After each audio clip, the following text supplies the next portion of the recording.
People in here having a ball, talking some Broncos football on this fine Tuesday night. We got spinning wheels. We got, There Twitter it is. said that's okay. Boom. There we go. Welcome in, guys. It is 6:01 Mountain Time on March 29th, Tuesday, 2022. And that means it's time for an episode of what's the hat say? Building the Broncos. I am Nick Kendell and joined by, as always, my good friend Carl Dumler. Carl, how you doing today? I'm doing pretty good. Starting to get nice out there. Yeah. I know you go for hikes. I go for finding golf courses and get a few rounds in. And Yeah. each of my kids actually are very excited about golf this year. Hmm. So I might have some golf partners. Wow. Well, there you go. Carl, I'm going to do something to you real quick just because I am OCD. This is going to drive me nuts. So, boom. There we go. Welcome in, everybody. See, this is the method to the madness back here. There's no means. It's just kind of making it up as we go along. So, yes, building the Broncos. Real excited. The weather's getting nicer. Hopefully, got some hikes coming up for me as well. 2 months from today, I'll be backpacking, which will be a lot of fun over Memorial Day weekend. So, yeah, man, I've been working 6 days a week since like Christmas. So, I am ready for summer. I am starting to get tired, but not tired of talking Broncos football, that's for sure. And we're going to get into it today. Make sure you guys are following Carl and I on Twitter. Carl is at Carl Dumler MHH, and I am at Nick Kendell MHH. Also, make sure you're following us at Huddle Up Pod and at Mile High Huddle. If you're on Facebook, head over to facebook.com/Mile High Huddle Pod, as well as facebook.com/Mile High Huddle. And make sure you subscribe, like, and share on the way in and on the way out if you haven't done it too. Click those thumbs up as Dylan Von Arks likes to say here, sup Broncos country. Make sure you guys hit that like button on the way in and subscribe if you haven't already. Thank you so much, Dylan. We appreciate you and we appreciate everybody joining us today. Also, shout out to Scott, working the background, working the ones and twos, making sure that the show runs as smoothly as possible. You know, we still a little bit of jazz music in here every once in a while, but that's okay. No hands. Yeah, especially when we're all clicking the same thing at the same time. But topic of interest today, the Broncos, apparently, according to Mike Kliss, recent signed, probably their biggest signing of the offseason, not biggest acquisition because Russell Wilson but their biggest signing of the offseason, 29-year-old edge rusher, pass rusher from the Dallas Cowboys, undergoing a arthroscopic procedure on his rotator cuff. He's going to be spending the entire offseason rehabbing his shoulder with the hope and expectation that he will be ready for the start of the season.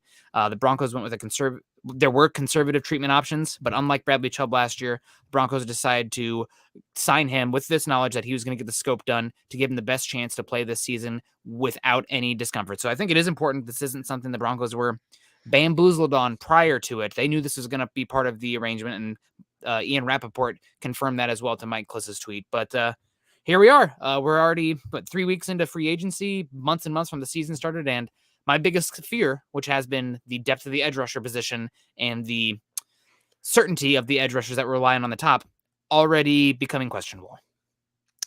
Yeah, I mean, when he signed, you and I both talked about this, that our biggest, like you said, biggest concern. You got Bradley Chubb, who's injury prone, has had trouble staying healthy. Pretty much he had his rookie year, and then since then he's been up and down injury-wise. Randy Gregory never played a full season yet, where he's been able to play in every single game. And we're not ready to overreact too much, but it just keeps adding to the picture here that this is probably going to be a concern. The odds of both Chubb and Gregory staying healthy the entire season, I would probably put it under 15%. Yeah, it's probably the biggest concern for me on the roster right now. It has been prior to this information coming out, because if you guys have listened to me, I think Jonathan Cooper was very good last year for a depth pass rusher, but he's going to be 25 years old this year. He's not really a height, weight, speed freak, and he's already so refined with his hand technique when he's rushing the passer, which credit to him. That means he's working, but it also means I think he's probably closer to a ceiling than, somebody who's just out there winning off of athleticism and tools. So is he somebody you want as your third edge rusher or potentially starting with Bradley Chubb / Randy Gregory being injury concerns, availability questions? Not for me. And even lower on the bar is Malik Reed, who king of the coverage sack here. Honestly, I think I'd love him as a 4-3 Will who can, Sam, who can do some coverage stuff in base as well. But I digress. So Todd coming in here. Hello, Broncos country. Nick and Carl just stopping in to say hello. Late here, so I will catch the show later. Hope all is well. Good to see you, Todd. Master Banks was coming in saying, now we're screwed. No, we're not screwed yet. And Chase said, walking him off the ledge there. Yeah, screwed is when you don't have a quarterback. But this is definitely something that the Broncos knew about, as DH comes in here and says, just read an article stating the Broncos were on board with this procedure.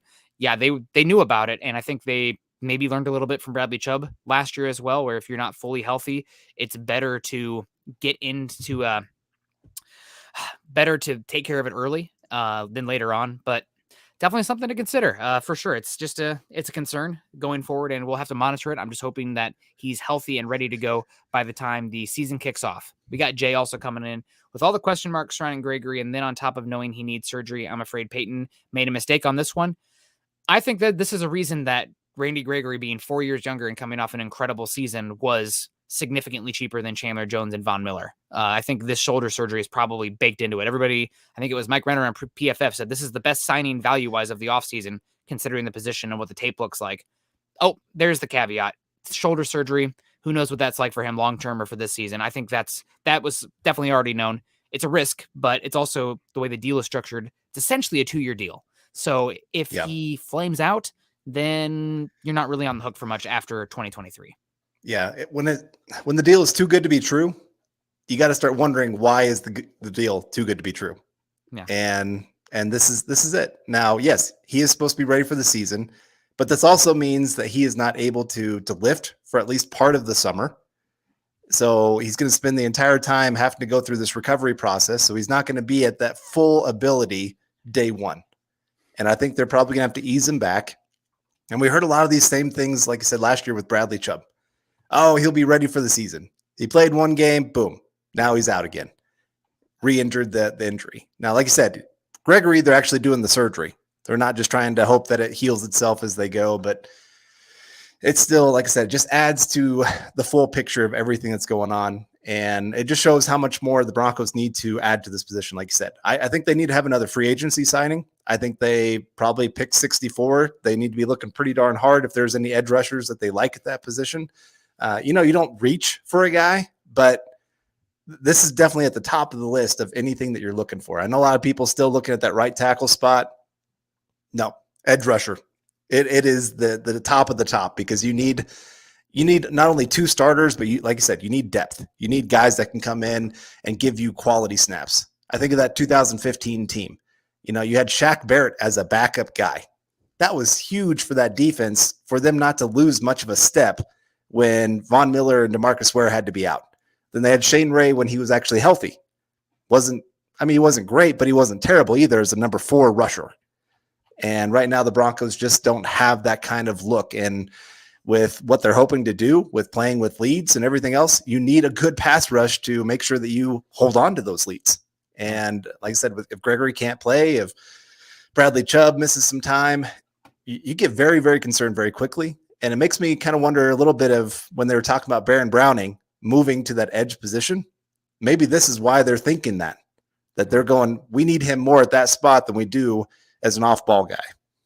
Yeah, no, absolutely. Jason O'Neill coming in saying 2022 draft can't come soon enough. I'd love to know which position player the Broncos will draft first.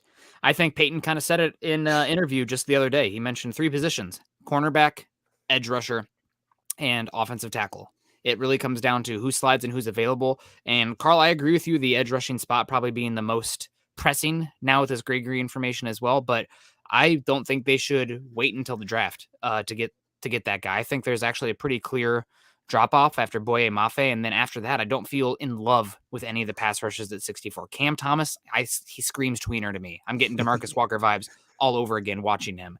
Then you have Drake Jackson. His hands look like wet tissue paper sometimes. I know he's got a lot of bend and tools, but he's so soft. Nick Benito, a finesse rusher as well. Speed guy, but kind of like a hyped up Malik Reed. I'm looking for a little bit more edge setting ability versus the coverage drop. And you have Baron Browning already as your kind of finesse drop into coverage guy who can do some of that stuff. Kingsley Enagbare, not a good enough athlete. So it's kind of concerned there. I think there's a tier difference there that I would personally be paying a Trey Flowers, paying a Jadeveon Clowney, paying a Arden Key, paying a Carlos Dunlap, even before the draft, just to further solidify that position. So that's where I sit personally. Yeah, I'm with you. I think you got to add another guy in free agency. This is where you bite the bullet, say we can't go cheap at this position, because this could make or break the season.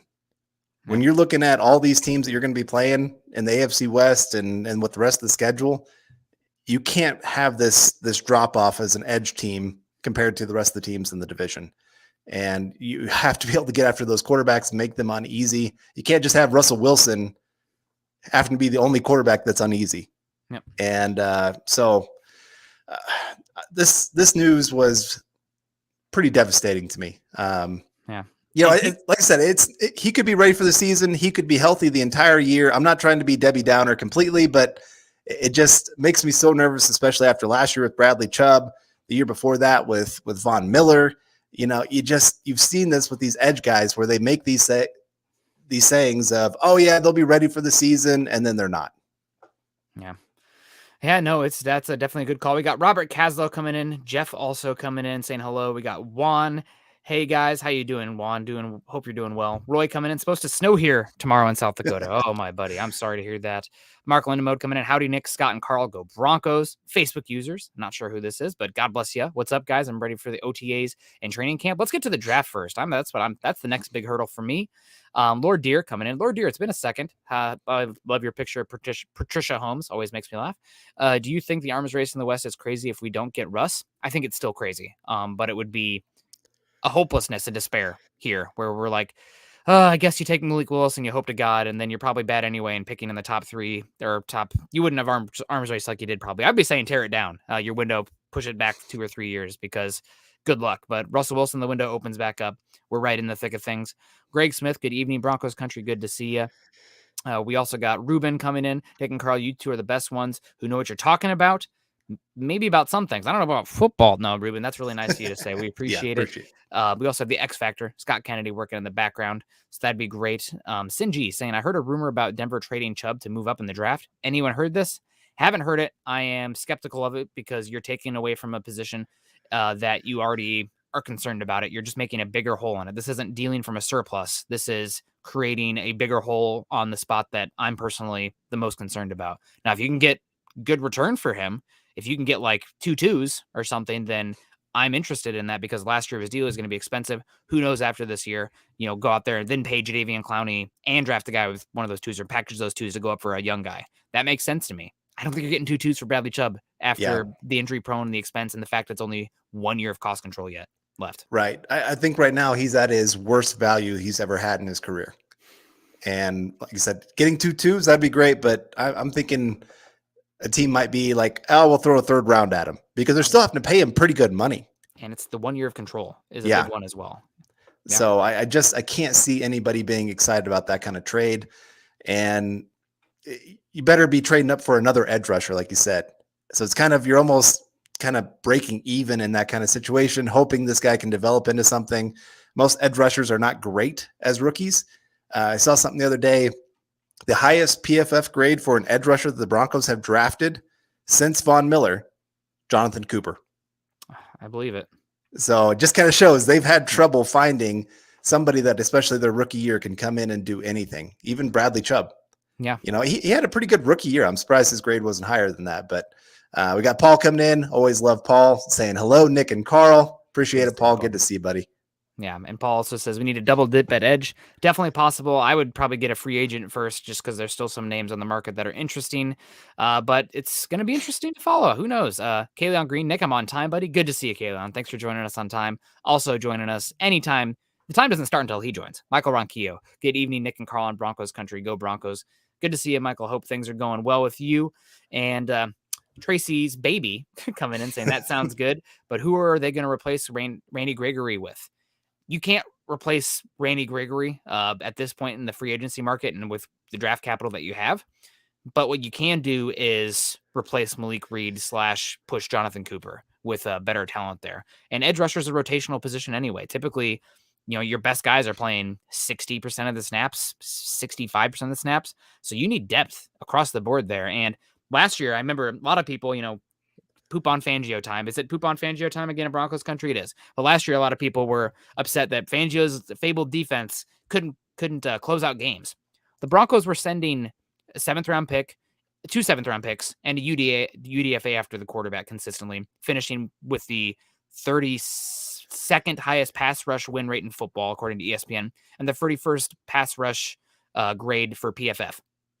they're still professional players. They're not the worst of all time, but like Broncos had some of the worst pass rush in football, personnel wise, talent wise. That was a big reason they couldn't close out the game. And that's a big reason why this is a big concern for this team. I mean, you flash back a year ago, Broncos defense, they could be great. They got all these cornerbacks, and you have Von Miller coming off of a serious injury and Bradley Chubb. That should be great. 2 seconds later, the Broncos are rushing with Jonathan Cooper and Malik Reed. It can get bad fast. That's a position you need depth, and I don't feel comfortable with Cooper and Reed as your 3 and 4 personally, even if you're using Browning as a kind of hybrid player right now in some different looks. I'm scared about that one. I'm really concerned about the edge rush. Yeah. I'm trying to remember, did they get 5 games of Von Miller and Bradley Chubb together other than his rookie year? It was not a lot. It might have been less than that. I don't remember. It was not a lot. Yeah. So it's a position they definitely need to look at. They still have some cap room that they can work with. And I asked you this question earlier today. How all in should the Broncos go this year, knowing that they have Russell Wilson for the next 5 to probably 8 years? And Paul, yes, hit the like button, everyone, if you possibly can. We're at 19. And so appreciate that for all that you have done it. Any more, we appreciate it. But beyond that, like I said, how all in should you go? Oh, I think you should go all in to the extent where you're not going to gut your roster, moving on from or paying Russell Wilson in the near future. But Russell Wilson is 33 years old. He's not getting any younger. He's as cheap as he's ever going to be. What is it, 24 million cap hit this year? And you have a roster right now that is pretty solid across the board. And you don't have your first round pick next year. So like picking, it's not like it matters so much if you want to be picking as late as possible on that one, right? Next year's the year to go for it because you don't have that like, oh, if we bottom out, we're gonna have a top 10 pick. No, the Seahawks will have a top 10 pick if you bottom out. So now is the time to go for it. And the Chiefs step back. I know the AFC West is loaded right now, but you have the means to do that. So it's always a little bit of hyperbole. Oh, go for it. They're always kind of going for it. But if there's something like signing a Jadeveon Clowney or a Tyrann Mathieu that can even make those margins of error, or your margins for error bigger, that's something you should consider doing. Personally, that's just me speaking. Yeah. I saw a Steelers fan, the NFL put out on their Twitter account, their official one, which team had the best offseason. And a Steelers fan was like, us, because we signed Matthew. And everybody's like, no, you haven't. He's like, well, we're going to. No, you're not. Well, maybe they will, but Lord knows. Probably not. Ernie Mays saying, hello, Nick, Carl, go Broncos. Ernie, you've been with us for a long, long time. Appreciate seeing you, brother. And Stash Brannigan saying, is this Overreaction Monday? Yes, it is. It's just, like I said, it's unfortunate of going to the highest of highs with getting Russell Wilson and some of these other moves they've made. And just to have this setback, unfortunately with the AFC West, that the margin is going to be very slim between who's going to be the top team, who's going to be the bottom team. And little things like this, if Randy Gregory starts missing time in the season, Bradley Chubb starts missing time in the season, that could derail the Broncos from being that true Super Bowl contender to possibly finishing 4th in the division. Yeah, absolutely. And we got Aaron also coming in saying, how many games will Gregory be out for? Could be 0. Could be multiple. We won't know. He's getting that arthroscopic shoulder surgery. He's in a sling right now, and he's expected to rehab it and be good to go for the start of the season. But that's a long ways out. There's multiple hurdles to get to before we see that. So, and is he going to be 100% when the time comes as well? That's another question, right? Like, this is fortunately one that they're being aggressive with it to hopefully correct it long term versus, like they said like Cliff said in the article, the conservative approaches where he could be ready sooner but play through pain. I think this is the right path, and I don't think this is George Payton sitting on a whoopee cushion like Juwan James, so to speak. But definitely something to be a concern at a position that going into it, I was already concerned about the depth. Yeah. So question for you. Do you think he waited until now because he wanted to get through free agency, get signed, and then get the surgery? Because, I mean, he's had this injury probably since January. Yeah. Could have got done in January. 6 months later would have been July. Could have made it back for training camp since it's supposed to be about a 6-month recovery time. But would that have probably hurt his value in free agency to know that he's going to miss most of the offseason like that? I think he probably wanted, and his team probably thought it was better to talk with the potential suitors about it as well in other teams, so that way they have a plan as well in place with him and are comfortable with it going forward. So before doing anything drastic, just seeing what the potential teams that he might be signing with would be interested in. And the Broncos, this isn't them, all of a sudden, oh, psych, we have a shoulder surgery. Like, this was discussed and decided with the Broncos staff of what the best course of action was. So, or Right. best course of treatment, I guess, technically. So definitely something to monitor going forward. And this isn't, maybe I am overreacting, but the way people look at the roster is they think, okay, every single one of these players is going to be healthy all season. The way I look at it is it's a floor versus ceiling argument. And I start to take away players because injuries are going to happen. And right now where I'm sitting outside of Russell Wilson, of course, because if he gets injured, okay, sayonara, sorry guys. We'll hopefully see you again in 2023.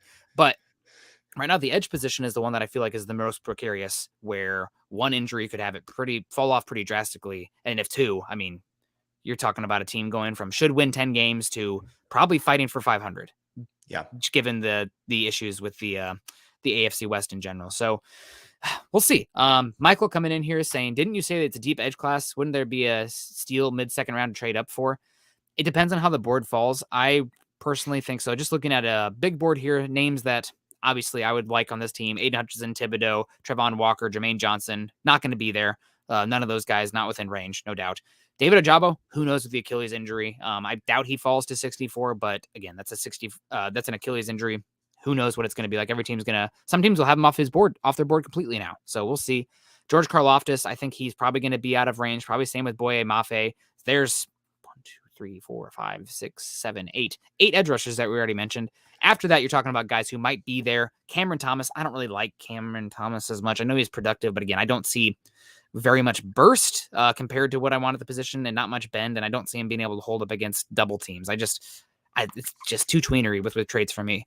Arnold Ebiketie, if he falls, I'd be interested. Yes, if he's there, 50, 55, absolutely. Logan Hall, I think he's the good kind of tweenery because his 3 technique tape is awesome, and he can do 5 technique as well. After that, though, you have so Logan Hall and Arnold Ebiketie. Josh Pascal, I'd be okay with at 64. I don't love it, but I like it. Nick Bonino, not for me. Sam Williams, I would love Sam Williams' tape at 64, but he has a battery charge that who knows what that means. Maybe he's going to be completely off the Broncos board with that situation. Drake Jackson, I don't really like that much. Not until the 3rd round. Kingsley Enagbare, same thing. Myjai Sanders, same thing. Then you talk D'Angelo Malone, Tyreek Smith, Dominique Robertson, Jeffrey Gunter, Alex Wright, probably day 3 guys. So it is deep, but it's more deep in like the top 40 to 50, where a bunch of these guys are going to come off. Then after that, it gets a little bit. I have a hard time with it. So. No, I'm with you there. I mean, yeah. I think if there is a guy that falls to the mid-second that you really like, don't hesitate to trade up just because you're missing your first, second round pick. Be willing to take that chance because it is such an important position. And like I said, Chubb, are you going to pay him beyond this year? Malik Reed's going to be gone. Jonathan Cooper, more of a probably career backup guy. You like him, but I can't see him really developing into a true elite starter in the NFL. Maybe he'll prove me wrong. I hope he does, because that would be huge for the Broncos. But again, this is a position you need somebody that's going to be not only depth for you this year, but future possible starter for you moving forward. And so, like I said, if Moye falls, get up there, go get that guy. If, like I said, Arnold Ebiketie falls, go get that guy. Yeah. There's a few of them there that I think could fall right in that range. And I would be more than willing to go ahead and sacrifice whatever it takes to go get them. Yep, absolutely. So let's shout out to Marcus Lewis Henna in here saying, hi guys, love and respect from the UK, Great Britain. Go Broncos, let's ride. Marcus, I'm really pulling for you guys and all of the Broncos country in United Kingdom and in Europe, because it does sound like the Broncos are making a play right now to play the Jags in London, which would be awesome. Also, I'd be ecstatic about the Broncos not having to go to Jacksonville, because a lot of times the Broncos historically struggle going to games in Florida. So something to watch. Hopefully Broncos are going to be playing in London, though. Remove that home field advantage, the humidity there in Jacksonville. Yeah, I'm with you. That would be, it's always fun to watch those games. It's kind of weird because they usually start at like 7 a.m. here, 8 a.m., something like that. And obviously I'm working on Sundays. So I'm trying to watch it on my phone as I'm getting everything set up for the day, and it gets a little crazy. But I'm hoping the Broncos get that game. I know, especially the Bolin family, they have been such huge proponents for trying to become worldwide with the NFL. Yeah. And so this would be just kind of that farewell for the Bolin legacy to have them be able to play one more game overseas before possibly ownership switches over. We don't know when that's all going to happen, but we'll have to see on that. But we got Marcus Lewis coming in here saying, would not be surprised if he gets a good edge. Way Peyton has got guys here. Yeah. Peyton, he's done so many things right. It's hard to argue with most of the moves that he's made. Mm-hmm. I did question the Gregory move just because of a lot of the risks that came with him, but I liked the contract. I liked how it was all set up once we saw it. And I still like the move for the most part. It just, this happening now makes it even more nervous of what's going to happen there. But I'm going to give them the benefit of the doubt, and we'll see what they do moving forward. Like I said, could bring in another edge rusher here in free agency and one in the draft, and then I'm going to feel pretty good about it. But we got Dennis Woods coming in saying with the $5 super chat, hadn't heard about Gregory. So then do you see GP making a harder push for one of the free agent edge rushers rather than wait for the draft? Yeah, I think he's going to do both. Yeah, I could see them wait until the draft to see how it plays out and then assess the free agency market post-draft for a bunch of those guys. That could make a lot of sense as well. But I think I'd be talking to Russell Wilson now and maybe restructuring Justin Simmons' contract to create a little bit more cap room to go out there and get another guy to raise the floor of the room. That's something I would be looking to do right now with the way the pass rushers are on this team. I think you have a good ceiling with Gregory and Chubb, but I don't think Cooper you want starting, and you definitely don't want Malik Reed starting. And I know that Malik Reed has a lot of sacks, but like he's right now on his original round tender for less than $3 million at the second highest paid position in football, and nobody has paid him. You wouldn't have to give up anything. You could pay him a 1-year, $3 million deal, which is a steal, and the Broncos would get nothing in return. Hasn't happened. What's his value? Like this isn't. I know people will tweet about the sacks and whatnot, but like not high quality sacks. They're just not a very, very good player for what the value is of the position. Dennis Woods coming in $5 saying hadn't heard about Gregory. Just said that. Thank you, Dennis. Yeah. Thank you so much for that. Also wanted to shout out to Marcus Lewis Henna for the super chat here as well, the stars. So thank you for that. And make sure you guys are getting in the stars because we just have 3 days left to qualify for the raffle. And I know you guys want to get those in because chance for a Russell Wilson jersey. God, that would be so nice. I'm looking for one too, but they're all sold out everywhere. So you'll get one eventually if you win the star raffle. So make sure you're getting your stars in and the super chats in. We're close on Facebook, but only a few more days left. So getting that in there. And thank you so much for those who have contributed to keep the lights on the show.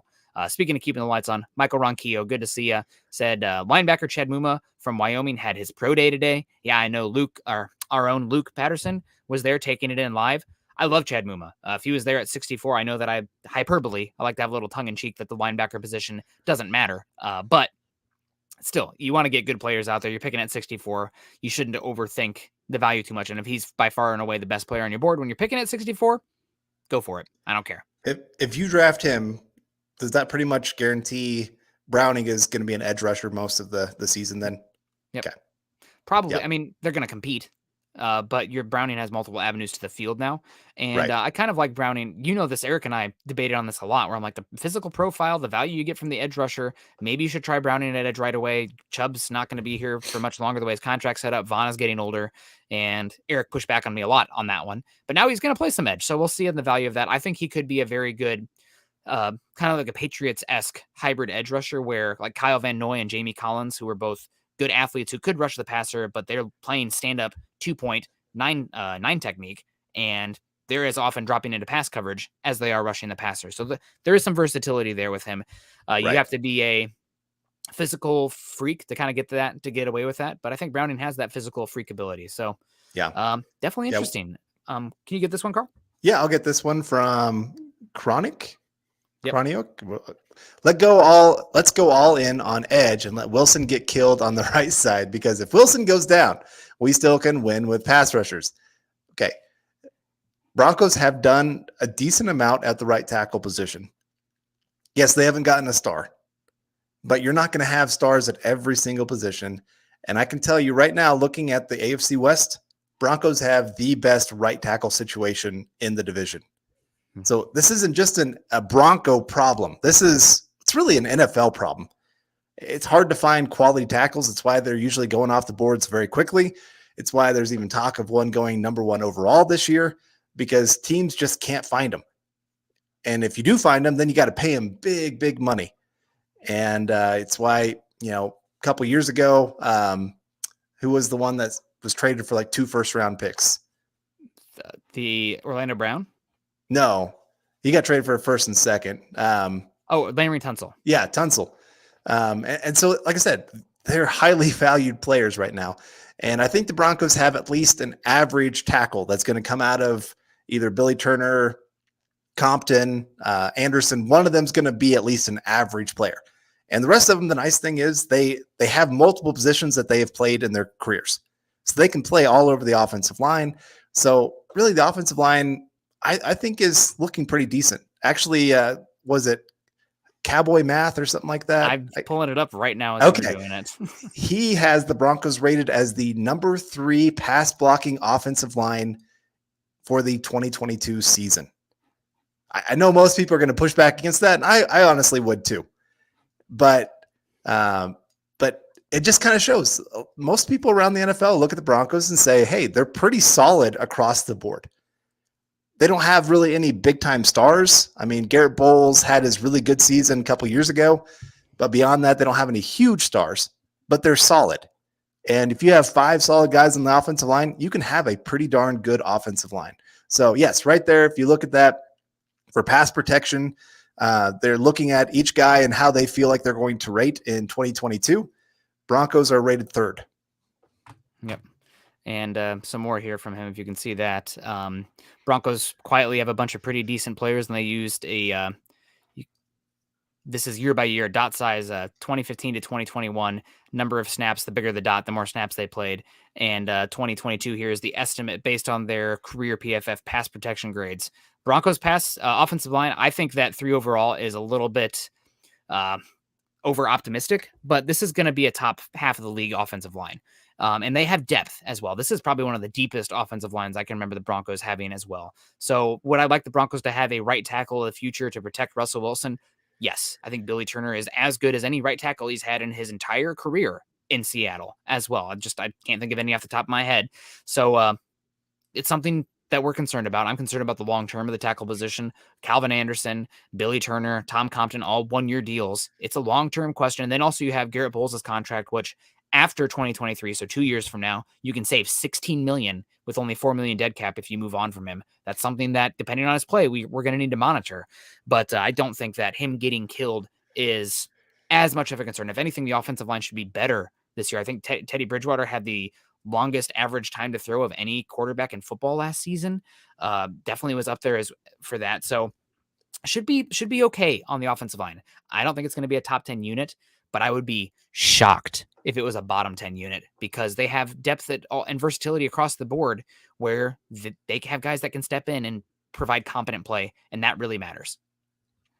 Yeah, I'm there with you. So, well, yes, if there's a tackle at 64, the Broncos love, go for it. Take that position. Like I said, you got to build for the future and giving that guy a year to develop behind what's a pretty solid unit, go for it. But it's not near the top of my list, at least when I'm looking at 2022. We got Anthony Ortiz saying, "What's up, guys?" and Broncos Nation. Anthony, good to see you here. Appreciate it. And it's great to see everybody talking. I know we're a little bit Debbie Downer today. I'm sorry about that. We'll try to get up for the rest of this episode a little bit more because the Broncos are still good. It just they took some risks, and you got to take some risks to make it in the NFL. Top teams. Look at the last 2 Super Bowl winners. They both took chances on quarterbacks that most people were kind of down on. Boom, they go win a Super Bowl. So we got Michael Ronquillo come back saying Broncos countries are the best fans in the NFL. Let's ride and go Broncos. Yes, that's exactly right. It's still going to be a great season. Even if Randy Gregory is struggling to get on the field, whatever it's going to be, because he got the quarterback. I'm sure you saw the video of him throwing to Jerry Jeudy. And, it's great to see. From what I understand, Russell Wilson had his throwing session with the other guys, then went to his I think it's his sister, is in the women's March Madness tournament. Yep. So he went and watched her Saturday and Sunday, and then went to the Oscars and got quite the show there. and then was back Monday or Tuesday Monday throwing with Jerry Jeudy. And so just kind of shows like this guy's committed. This guy's really going for it. And, Jerry Jeudy, good to see him taking that time to go out there and get his throwing sessions in. And so, yes, I'm excited. Everybody's locked in. Everybody's committed for this year. We'll see what they have going forward. We got AJ Lavender saying, I think Tom Compton and Miners in the run game are going to be ragdolling for Pookie. Yeah, I think that's the great thing that you have. You have guys that have different levels of what they bring to the table. Compton, great run blocker. Yeah. I'd say Billy Turner is probably the better pass blocker. Yeah. And so you kind of just got to pick and choose what do you want on the field? And I think Compton, man, you put him next to Miners, that run game on the right side. If it's 3rd and 1, good luck stopping that. Yeah. It's not going to end well for you on the other side.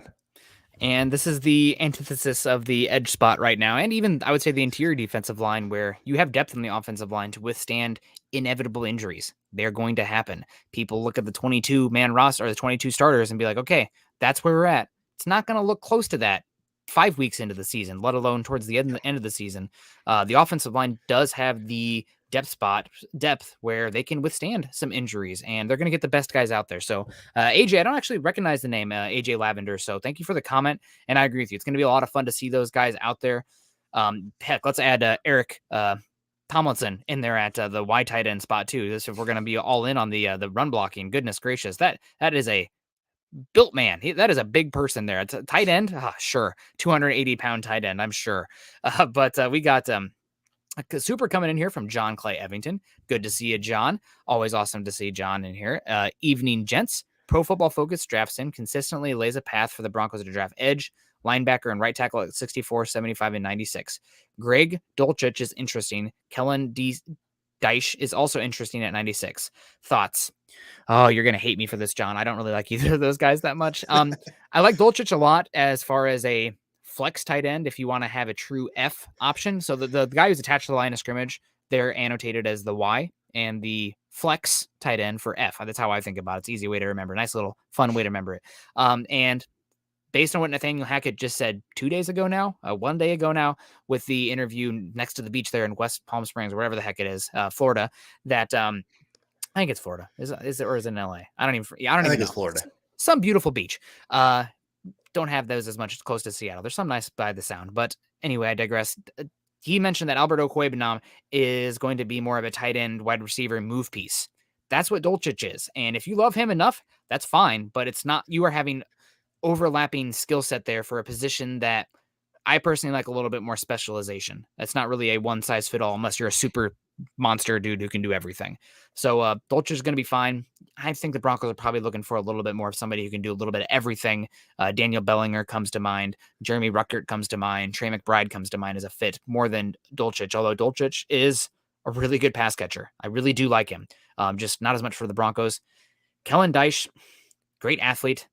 His arms are so short and he's so tall and lean that his path to the field, if it's not tackle, is concerning. And there have not been, I don't know if there are any tackles in the NFL in the last 10 years that have started meaningful games that have arm length as short as him. And a lot of times you see the guys with arm length as short as Deich, they get kick inside to guard. He's too tall and lean. He can't play guard. He's going to have issues anchoring and winning the leverage battle. If anything, he's going to have to kick outside to become an Eric Tomlinson of sorts with his body type. I know he's a great athlete, but he's a weird body type. Like, I think I'm coming at the guy's life here, just joking here, but like if he gets a phone call and his phone's in his pocket, he might not be able to reach it. You know, it's like that kind of thing where he's like really short arms for his body type. So don't like him as much. I prefer Buford from UTSA. I prefer Braxton Jones from Southern Utah. I prefer Matt Walesko from North Dakota State over where I see Kellen Deich going in drafts. Well, there you go. I don't mind taking a tight end. I know we've got some Trey McBride fans in here. See James Hyatt saying, big dude, huge hands. I don't know if he'll be there at 64. Even if he is, still tight end's not the position I'm looking too high in the draft at, because it is a deep tight end draft. I think you can get a guy 4th, 5th round that can still give you some meaningful snaps. If he's there, I mean, I don't mind it because it gives you some options there for the weapons that you can have on the field. I just feel like Nathaniel Hackett likes having 3 wide receivers on the field, especially when you've got 4 quality wide receivers on this team. Yeah. Are you really going to put 2 of them on the bench to have a rookie tight end on the field? Are they going to start over Okwuegbunam? I kind of doubt it at this point. I think Okwuegbunam has proven to be a starter quality tight end in the NFL. And I think they have some decent plans for him. And I know he fits kind of the tight end that Russell Wilson likes, that big, tall guy that can go over the middle, have a little bit of athleticism, go make the catches over the top. So if they take McBride, hey, I'm going to be excited. It's another weapon to throw out on the field. I'd be a little hesitant of the Broncos going that direction. Yeah. Oh man, I'm looking at Kellen Deish's mock draftable spider graph, and it's just the sight to behold with the arm length and the wingspan and the weight compared to the height and the athletic testing. What a weird player. Might have a better job at moving to tight end. Lord Deer coming in from with the Canadian $7.99. Thank you so much, Lord Deer. Got a chance to be live today. Just glad to be competitive each week and back in the national spotlight.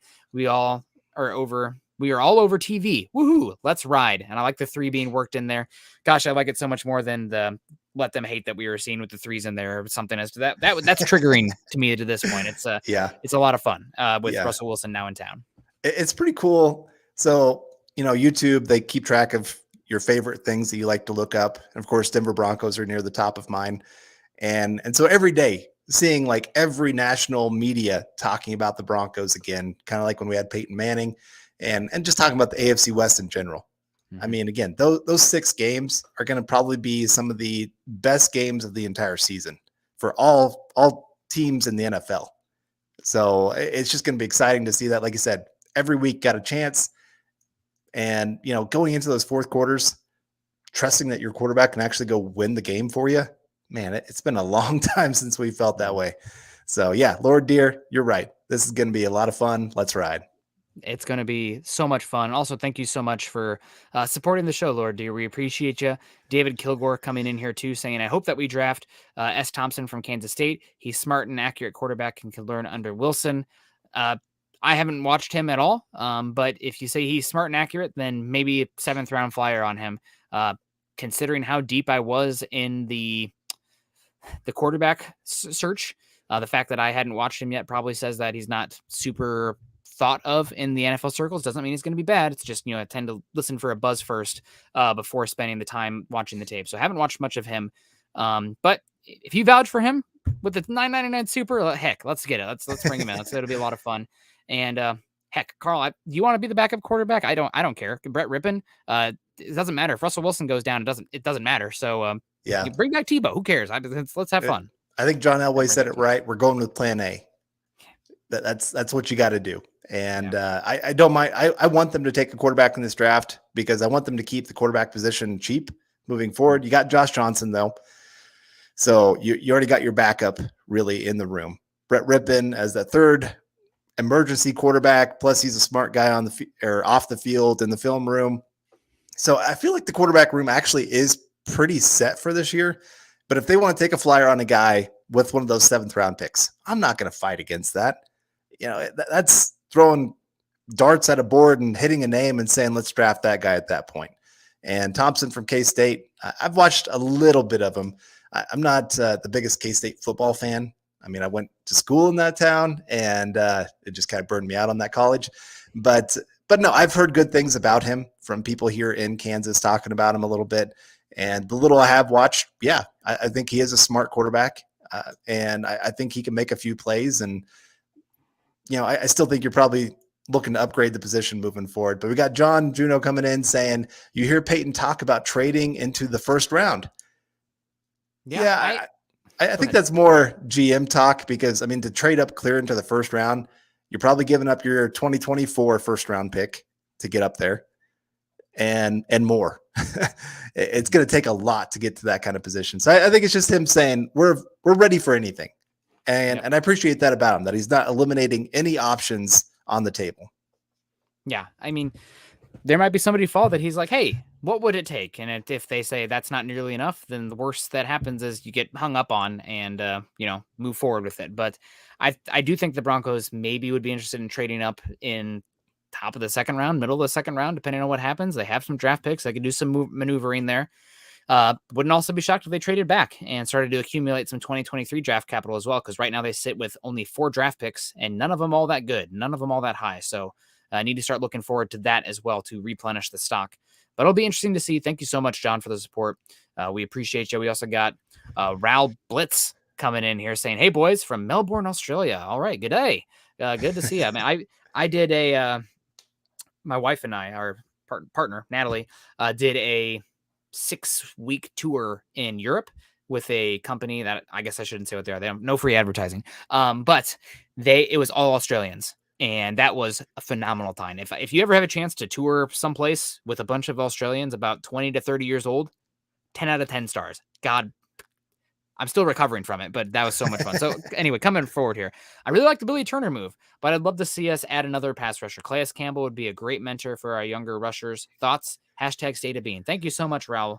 I would love Calais Campbell here. The Broncos, we're talking about edge rusher a lot right now, but Carl, right now, who are your defensive ends starting in 3-4 base? I guess Jones. Which one? You got to say the first name now because. Okay, I guess both Jones, really. Well, then who's playing? So you're playing Purcell at nose tackle? I am at this point because I can't see anybody else. I mean, I want DJ Jones at the nose tackle, and I'd rather have somebody else at the other end spot. But who else? I mean, I guess Ajim. I think right now it's probably Ajim. I think Purcell is destined for June 1st designation, closer to that time when they're paying the draft picks. So that's what I think he's destined for. But we'll see. But yeah, right now you pretty much hit the nail on the head. Your 3-4-5 technique, 4-4, wherever it's lined up for the minutia there. Good guess. Who knows? And the Broncos aren't going to be in 3-4 base that much, hopefully, because it's a little antiquated. But you are going to have it sometimes. And last year, the Rams loved to play actually a 5-1-5, which is wild. You mean talk about you guys think I hate the linebacker? Wait until you see what the Rams have done with the position recently. Granted, they have an Aaron Donald, makes things a little easier, but we'll put that in a box. Yeah. But right now, I mean, it's Ajim maybe or DJ Jones over. I don't know. So getting somebody in here like Calais Campbell who can play 7 technique in a 4-2-5 or a 4-1-6 or play 5 technique in a 3-4 base. That's a good move, and it raises the floor of that room as well. And you're right, it brings in another veteran there, and I don't think he's going to be that costly overall, considering he's still on the market. There's still also some other guys who can kind of play not as versatile of a role, but that 5 technique spot. Sheldon Richardson's still out there. He's had some really good years. Played with Minnesota, had some good years there as well. Not what he once was, but still. And Akeem Hicks, who we've seen in the scheme, played pretty darn well in a 3-4. Not exactly the scheme, but the 3-4 match quarters heavy defense. So some names to consider there for that 5 technique spot. I don't worry about it as much because I think you're going to be living mostly in sub, whether that be nickel or dime. But it's right now it's a spot that it's a big question mark. Yeah, I'm with you there. Calais Campbell, if you add him, like it's nice to have the home guy come home. Like I said, he's not going to be expensive. I think he's 36 years old.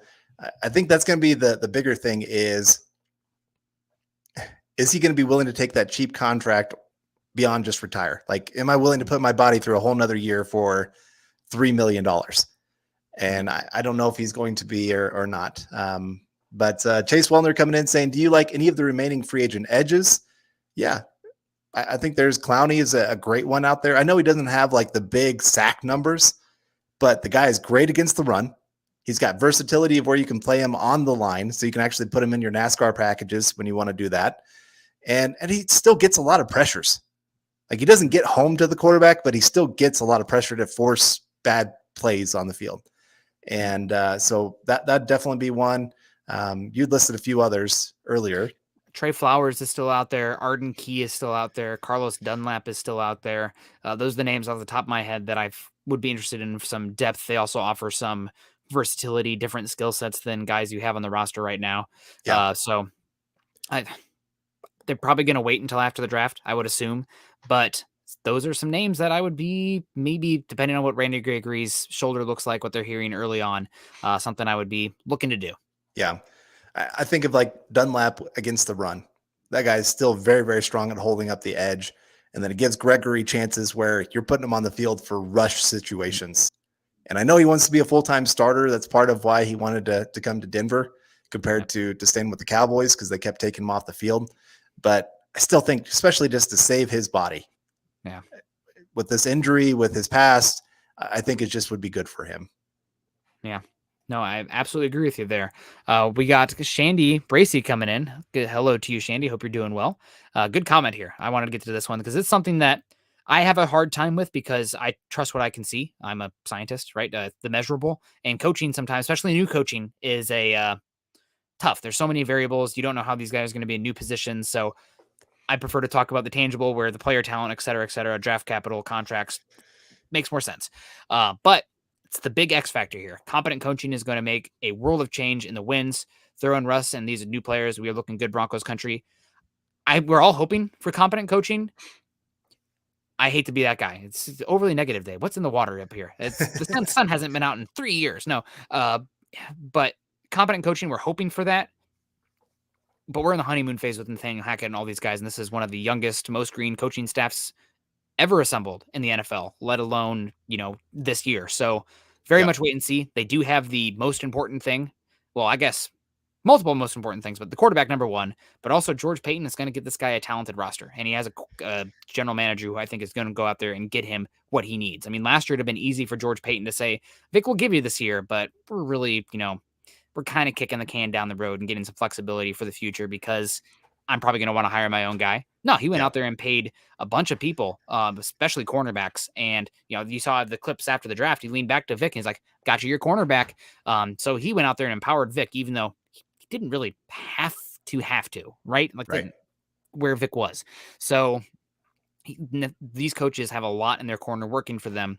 They're still unknowns, and they will be until they won't. They will be until they aren't. Yeah. And like I said, I think it's really hard to tell a guy going from a coordinator position to head coach for their first time. How are they going to handle that? Like the Sean McVay hiring, it wasn't well looked upon by most in the media, and even fans were not all that excited. Sean McDermott with the Bills, not a lot of people were talking about that move. And so a lot of times, even the big name coaching hire of the cycle doesn't usually end up being the best coach of the group.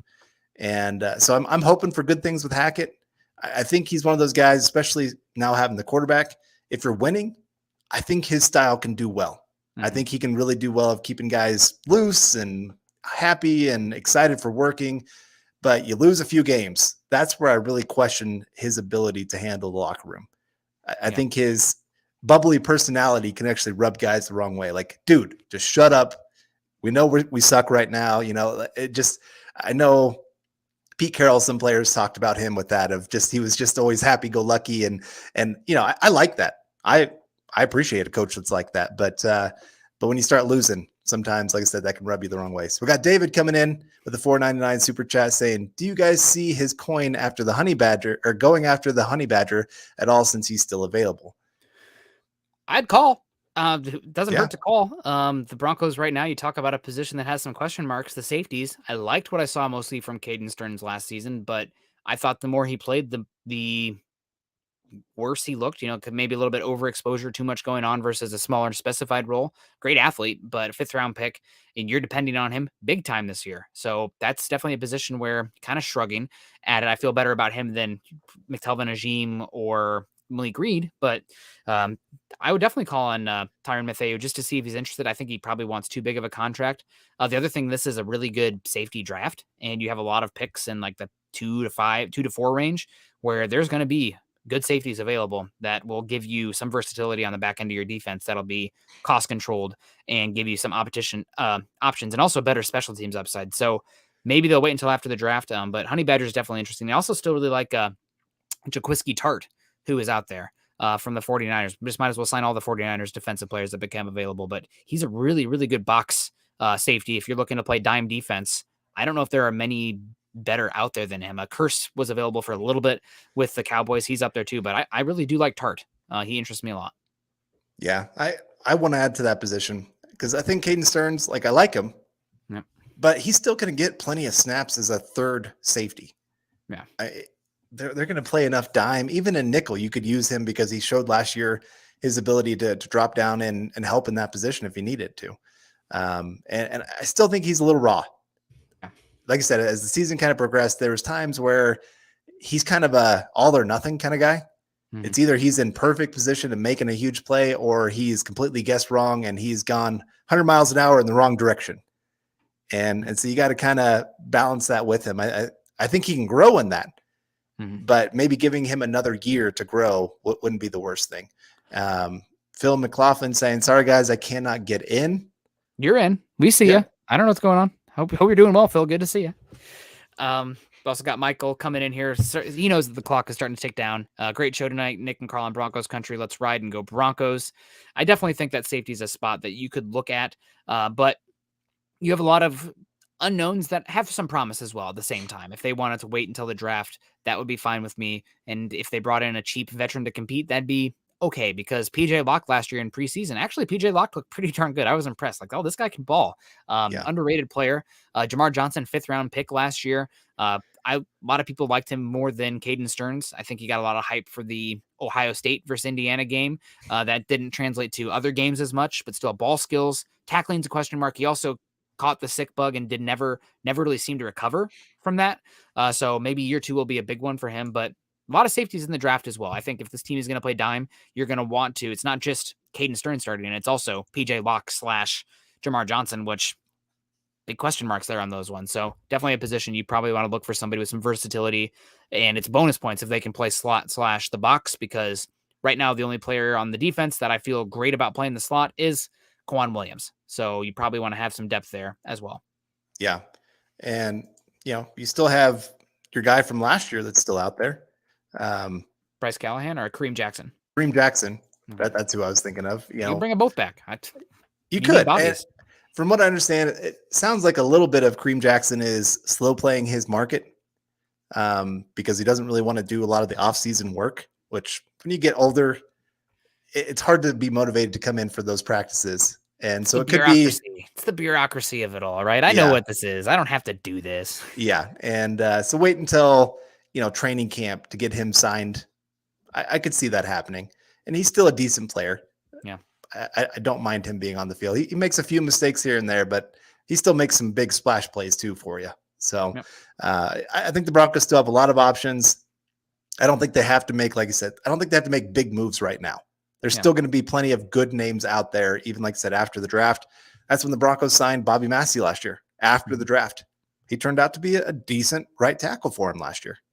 Yep, 100%. So guess wrapping it up here, Randy Gregory, arthroscopic shoulder surgery, should be ready to go by the beginning of the season, but a position that's probably the second most impactful on the football field behind the quarterback, well behind the quarterback, but still probably the second most impactful, is one that right now the Broncos have question marks at. So hopefully Bradley Chubb is going to be healthy. Hopefully Randy Gregory is good to go. Hopefully both play the whole season.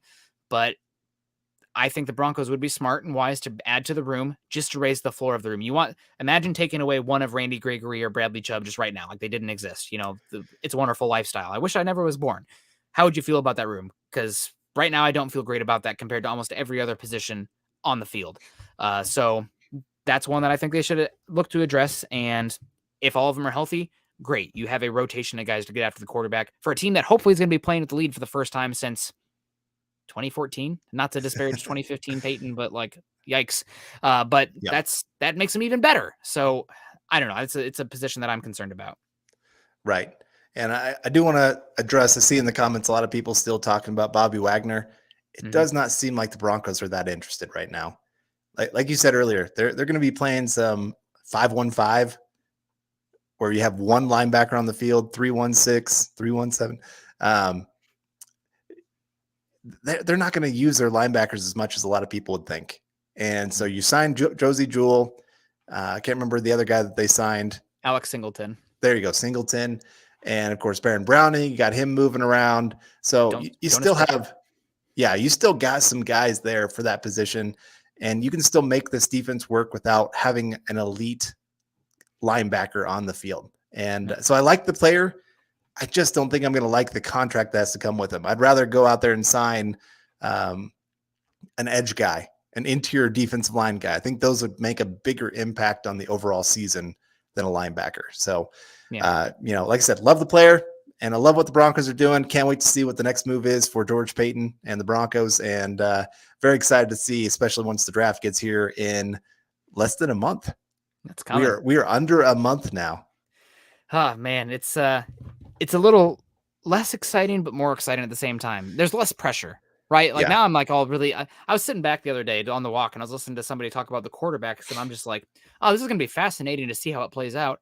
Now I don't have to sit here and be like, clenching my fist and holding my legs. It's like, oh my God, what the heck are the Broncos going to do? Don't pick the one that's going to pop and bust. But we got 8675309 Clea. I appreciate the reference there. We're talking a lot of numbers. Go ahead, Carl. What were you going to say? I was going to say, I remember last year's draft when we were doing the live show and every pick leading up to 9, just hoping Justin Fields, please fall to the Broncos. And then he's there at pick 9 and I'm like shaking on the screen. And then like somebody in Bronco media tweeted out, Justin Fields is the pick. And they were wrong. And oh my gosh, I remember I had to walk away for just a few minutes after that one because, like I said, just trying to find that quarterback. And I will not be feeling that way with the draft this year. I'll just be, hey, let's see what they do. Happy with what they pick usually, probably. Might be a few players I'm going to disagree with always, but still, like I said, once you got the quarterback, the rest of it's just icing on the cake. Yep. Absolutely. Well, guys, we're going to get on out of here. We appreciate everyone joining in today. Make sure you're getting in those stars and super chats to get in for the jersey raffle that's coming right around the corner.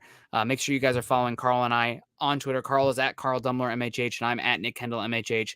Also follow us at Huddle Up Pod, as well as at Mile High Huddle. If you're on Facebook, make sure you're joining our communities there, facebook.com/Mile High Huddle and facebook.com/Mile High Huddle Pod. If you are joining us on the YouTube side of things, make sure you subscribe, like, and share. Drop a like at YouTube, Facebook, wherever. Right now we're at 39, and that's just, it's not a good even number. So if we can get 40 there, that'd make me really happy today. My OCD would be through the roof. But yeah, click a like on the way out. We appreciate you guys. Also, if you're listening to this after the fact, or you listen to the podcast in general, I'm a podcastaholic. I listen to probably like 7 a day because I'm sitting back there doing work or something, 2 times speed, if you can tell by the way I talk sometimes. Go to find the Mile High Huddle. Give us a 5-star rating and review for also a chance to win some swag every single month. So we appreciate you. We got some late stars coming in. I'll let Scott pull those up here before we get on out. Marcus Lewis Henn, I think this is the 3rd time for stars today. So we appreciate you, Marcus. It's late here, guys, so have to go, but great show. Go Broncos. It's not late here, but the sun is going down, and I want to take the dog on a walk. So we're getting out, too. Thank you so much. Also, Gary Leeds Palmer. Hey, Nick and Carl. Great show. I've been in the hospital again and back, but I'm back. Well, I'm glad you're back, Gary, but not great to hear that you're in the hospital. So hope you're doing better. That's sending you good vibes. I don't know. That really sucks. Hopefully it's not super serious and you can be out for good this time. So you can hang out with us and we can talk football and get excited for the season. Yeah, for sure. Thank you for joining us here today and for all of you guys joining us here for this show. We always appreciate it every Tuesday getting this time to talk some Bronco football with everybody, and it's always a good time. So we got Todd Moyer saying, get well, Gary. Yes, that is for sure. We don't want to see you in the hospital anytime soon. And everybody's saying, welcome back, very much so. And I always kind of wonder if he's related to the golfer, Gary Palmer. I don't know. Is he the one with the drink? No, I'm just kidding. It's Arnold Palmer. Excuse me. Yeah. Well, Gary Leeds, glad you're back. Appreciate everybody joining us today. Happy Tuesday. We'll see you again next week. Make sure you tune in again tomorrow night. Chad and Zach are back on for another Huddle Up. We'll be on Scott's channel tomorrow morning if you guys want to join us over there. We appreciate you. Choose kindness. Choose compassion. Go Broncos. Let's ride.